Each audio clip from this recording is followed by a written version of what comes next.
bienvenue. Aujourd'hui, on plonge dans une source importante, les fondements économiques et culturels d'un État fédéral d'Afrique noire. C'est de chez Kanta Diop, publié chez Présence africaine, un livre majeur qui propose une voie vers l'indépendance, la vraie, par l'unité. Notre objectif, c'est un peu de décortiquer ensemble les idées fortes de Diop sur pourquoi et comment construire cet État fédéral puissant en partant des réalités africaines. Alors, découvrons les arguments clés de ce qui est en fait un vrai projet de société. Oui, tout à fait. C'est un livre qui date initialement de 1960, réédité après, et il pose un principe vraiment fondamental. Face aux défis énormes, seule l'unité, pensée comme une force de transformation, peut vraiment marcher. Il s'oppose un peu aux compromis, aux solutions un peu bancales, quoi. Diop, il expose une vision très claire et très argumentée, presque un plan d'action. D'accord. Vous parlez d'une voie claire. Alors justement, c'est quoi le point de départ pour lui? J'imagine que l'unité culturelle, l'histoire, ça doit être central. C'est le socle, vraiment. Pour Diop, il n'y a pas d'unité politique qui tienne sans une mémoire commune, une mémoire restaurée. Son idée forte, c'est que la réunification psychologique, si on veut, qui vient de la fierté d'un passé retrouvé, partagé, c'est la condition première. Avant même de parler de structure politique. C'est le ciment, en fait, indispensable. C'est puissant ça comme idée, ce préalable psychologique. Et concrètement, comment ça se décline? Il parle beaucoup de la langue aussi, il me semble. Absolument. Pour lui, l'unification linguistique, c'est une étape cruciale. Pas juste possible, mais nécessaire.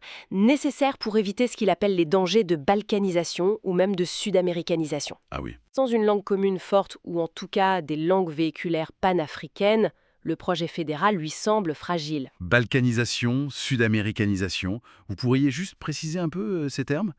Balkanisation, on voit l'idée de fragmentation, mais l'autre? Bien sûr.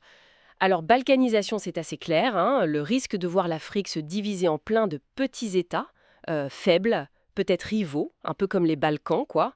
Et D'accord. la sud-américanisation, ça renvoie plus qu'à un scénario où les pays sont politiquement indépendants, sur le papier, mais restent très dépendants économiquement. Une souveraineté limitée, en somme. Comme ça a été le cas pour beaucoup de pays d'Amérique du Sud après leurs indépendances. Je vois. Et pour Diop, l'État fédéral, c'est justement la réponse pour éviter ces deux scénarios. C'est très clair, merci. Bon, une fois qu'on a posé cette base culturelle, identitaire, comment Diop articule la partie économique en soi? C'est dans le titre après tout. Ah oui, il y consacre une énorme partie.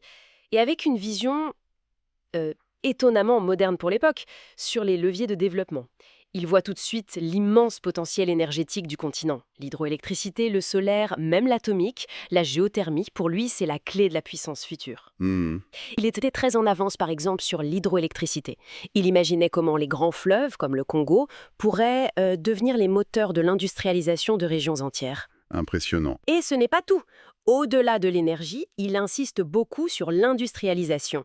Transformer les matières premières sur place, pas juste les exporter brutes. Et ça passe par quoi? Par la conquête et l'organisation de l'énorme marché intérieur africain. Et bien sûr, par le développement des transports pour relier tout ça. On voit bien l'armature économique industrielle, mais tout ça, ça ne se fait pas sans les gens. Quelle place pour l'humain dans ce projet? Une place centrale, absolument. Il souligne le besoin vital de former massivement des cadres, des techniciens, des scientifiques de haut niveau. Ce qui veut dire, bien sûr, réformer les universités pour qu'elles répondent aux vrais besoins du développement. D'accord.